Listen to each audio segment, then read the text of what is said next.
Hello and welcome back. Today we are starting a new unit. It's called Relationships Matter.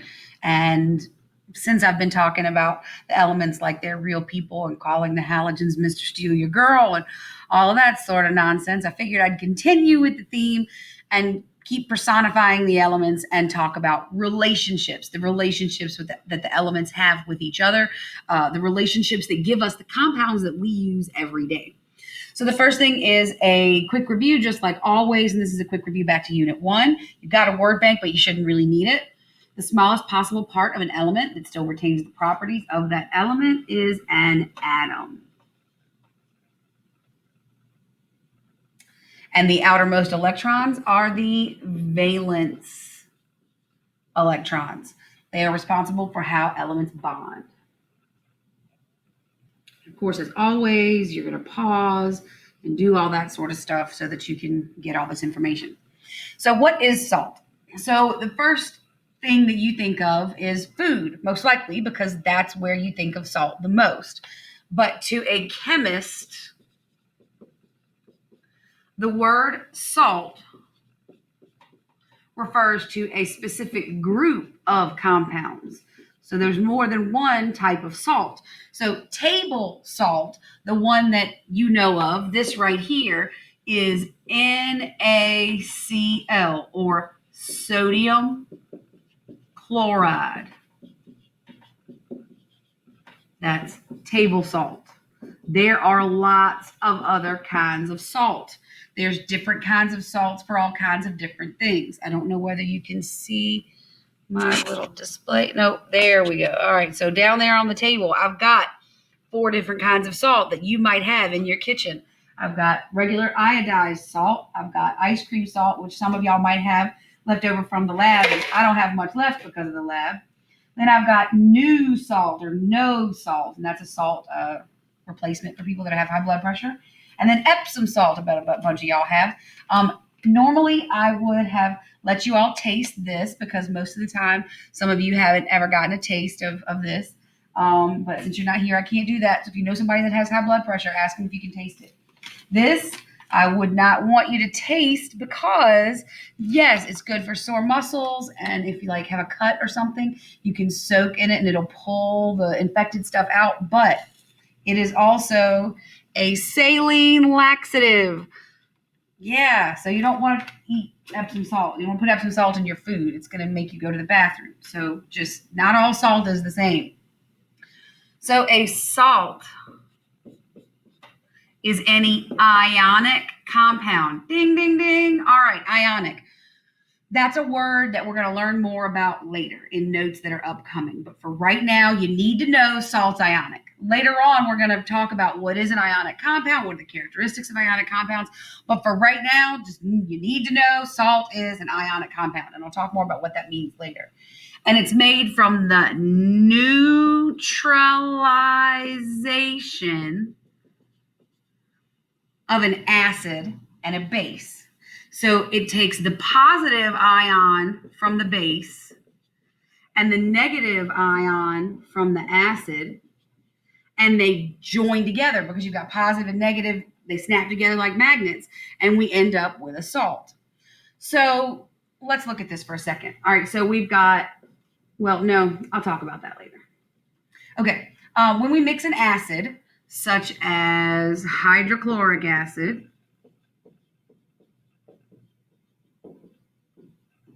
or vinegar, with a base such as sodium hydroxide or maybe baking soda. Think about it. What happens when I mix an acid, vinegar, and a base, baking soda together? Right? That is the acid and the base neutralizing each other. It's a neutralization reaction. So the resulting reaction is called a neutralization reaction. And the products will always include water and some type of salt. It may not be table salt. It may be a different salt. And there may be other things besides just water and salt. But you're always going to have water and salt. You're going to have acid and base, water and salt every time. the water and salt, acid base. When you've got heartburn, right, and your stomach acid is rumbling and bumbling, and you take a Tums or Rolaids or whatever, that base in the Rolaids neutralizes the stomach acid, and it creates water and a digestible salt, and you burp a little bit and you feel all better. So it happens all the time. This is the stuff that we're always talking about. All right. So let's look at a chemical equation for the neutralization reaction that produces salt and water. So we've got HNO3. That's our acid. Pretty sure that's citric acid. And then we have KOH. That's our base. That's potassium hydroxide. I know that. And then that arrow in a chemical formula means that a change has occurred. And during that change, the acid and the base neutralized each other, and we ended up with water, and then our positive potassium ions and our negative nitrate ions. So those two ions are going to snap together and give us potassium nitrate, which is a type of salt. Now, it's a type of salt that goes boom. So again, not all salts are created equal. Some salts you can eat, some salts you can't. So let's talk about them. So sodium chloride, test, question, alert. Test, question, alert. You need to know the formula for table salt. NaCl, NaCl, NaCl, sodium chloride, table salt. What's it used for? Well, food, just seasoning food. It's also a preservative. Helps to keep bacteria and mold from growing on food. It's used as a preservative. All right, potassium iodide is Ki, and I think it's just Ki. Potassium has one. Yes, so that would be the formula. So potassium iodide is one of these, I believe. Potassium. Yep. Nope, this is potassium chloride. So that's this one down here. So this one would be KCl. So this is no salt. This is a salt substitute. This is the one that people eat when they have high blood pressure and they're not supposed to eat a lot of sodium. They get potassium chloride instead of sodium chloride.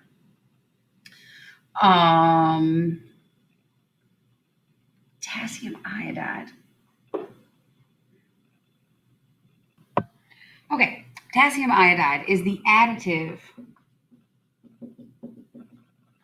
in iodized salt. So I buy kosher salt at home. I don't buy. Oh, hi. Sorry about that. Did you have a nice view of the ceiling there? My bad. Anyway, iodized salt is the stuff most of you probably have in your cabinets. It's, usually when you buy the name brand, it's got the little girl with the Mortons with the little umbrella or whatever.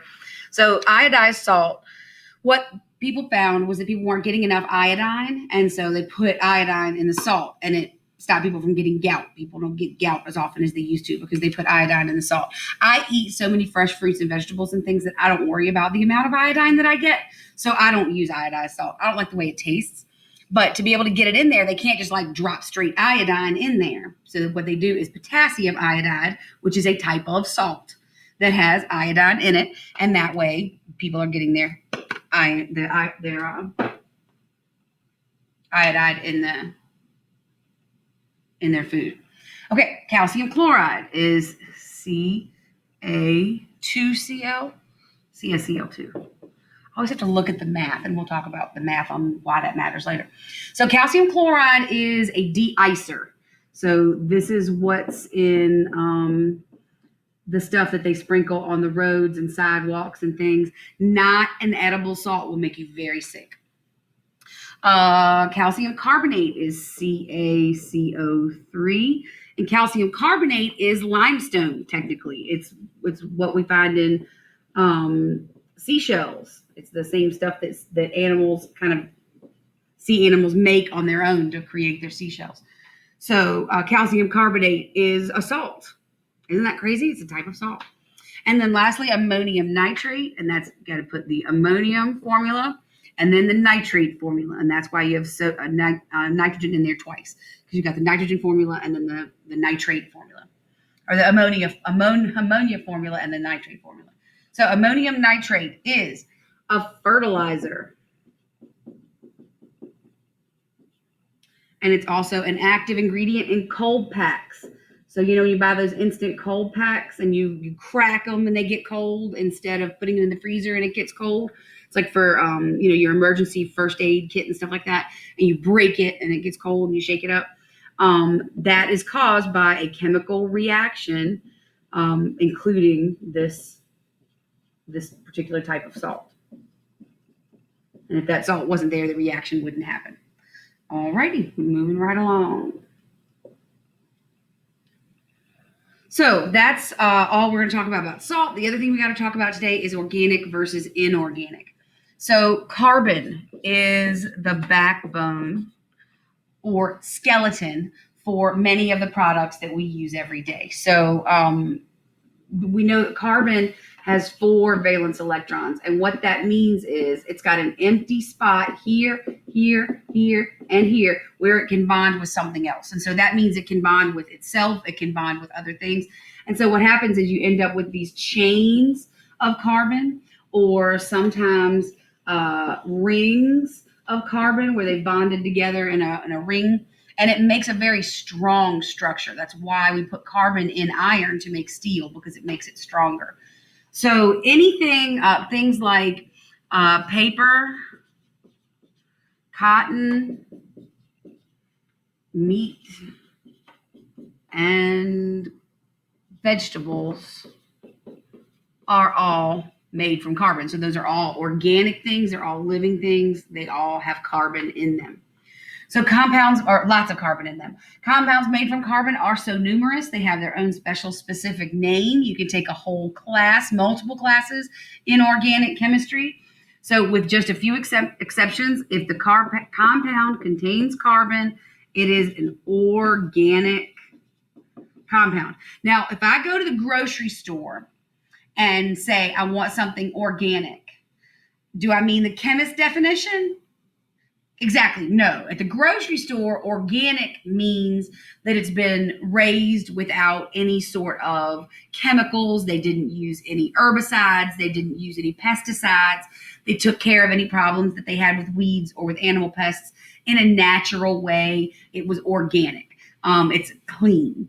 But that is not what it means to a scientist. To a scientist, organic could be the most sugary, awful cereal in the aisle. That's still organic. Shoot, the box that it's made out of is organic because it's made out of paper, and paper comes from trees, and trees are alive. So don't get the grocery store definition of organic twisted up with the science definition. We want the chemistry definition of organic, which just means that it has carbon in it and it was made from a living thing. It came from a living thing. So compounds that do not contain carbon are called inorganic. All right, so thinking about that, I want you to go through this list of 10 things, circle it if it's organic, cross it out if it's inorganic, and notice that over here I gave you the chemical formulas to give you a little hint, because what are we looking for? Carbon, okay? So pause, answer yours, and then come back. Welcome back. All right, so trees, they are alive. They are organic. Water, well, the formula is H2O, no carbon, and then also water is not alive. So rocks, not alive. Oil, right? Well, oil is made from living things, whether it's the cooking oil that you're using or whether you're talking about the oil that we use to put in our vehicles. It all comes from living things. It's just the oil we put in our vehicle, the living things died about 500 million years ago. And it turned into this goop that we can use for fuel. So it is organic. And of course, humans are alive. We're organic. All right, sugar. Well, first hint that it is organic is the carbon there. If it's bonded carbon and hydrogen, it is organic. Also, what does sugar come from? It's the thing that plants make for their food, right? So it's organic. Salt, no carbon there. That C is for chlorine because it's Cl. Salt is a rock. Salt is inorganic. Deoxyribose sugar. First hint, carbon. Second hint, hydrogen. Third hint, deoxyribose, as in DNA. Deoxyribonucleic acid. Deoxyribose sugar is the sugar that's in DNA. We love DNA made from nucleotides, sugar, phosphate, and a base bonded down one side. Deoxyribose sugar is the sugar. All right, nitric acid. No carbon there. Nitric acid is not organic. Methane, cow farts. Coming out of a cow, carbon and hydrogen, and definitely organic. Now, when we breathe out carbon dioxide, but that CO2, there's no hydrogen there, and it is not alive. It wasn't made from our bodies.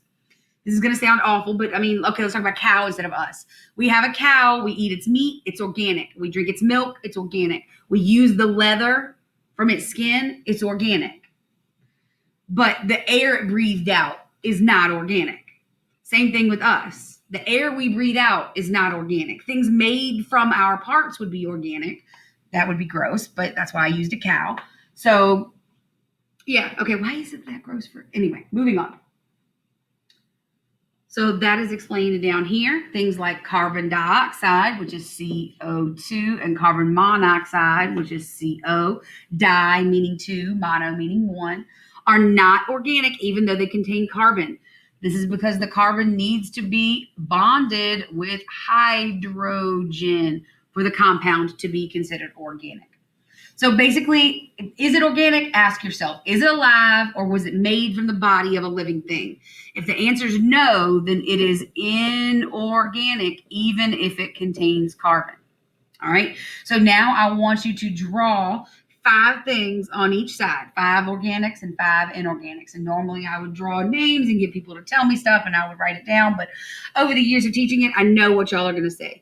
You're going to tell me that water and salt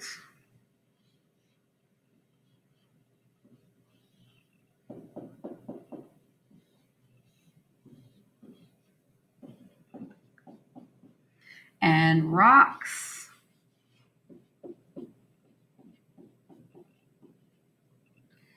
and air and oh man, I can't remember that last one that I always get. Oh, diamonds. Because diamonds are pure carbon, but it's not a pretty diamond, but it'll do. And then over here, just anything that's alive. A sheep.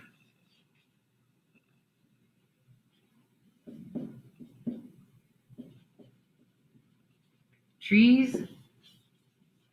Oh, don't tell art teacher that I'm doing lollipop trees. People.